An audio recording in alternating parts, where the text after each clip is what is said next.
ভুল করা হলো এবং এই ভুলের খেসারত আমাদের এই জাতিকে দিতে হবে।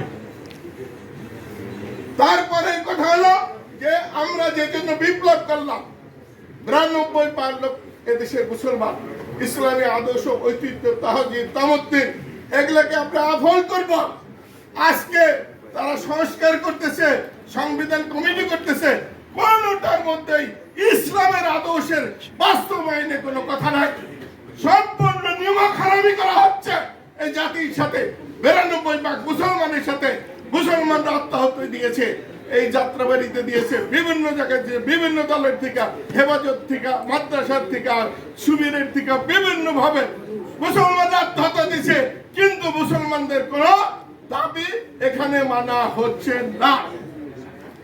3 নম্বর কথা হলো যে দেশ ও জাতি যে জন্য বিপ্লব করেছে, সীমাহীন লুটপাট, দুর্নীতি, অর্থ পাচার, দ্রব্যমূল্য বৃদ্ধি, এই সমস্ত জিনিসের কোনো বিচার হচ্ছে না, বিচার হলো না। যারা এই সমস্ত অপকর্ম করে লক্ষ লক্ষ হাজার হাজার কোটি কোটি কোটি টাকা বিদেশে পাচার করে বেগম বাজার তৈরি করলো, সে টাকা ফেরত আনা হলো না এবং তাদের বিচার হলো না, তাহলে এই বিপ্লব ব্যর্থ হতে বাধ্য হলো। এই বিপ্লবের পিছনে যে সমস্ত অপশক্তি এই বিপ্লবকে ব্যর্থ করলো, তাদের প্রতিহত করার জন্য, তাদের বিরুদ্ধে আরেকটি বিপ্লব আমাদের দরকার।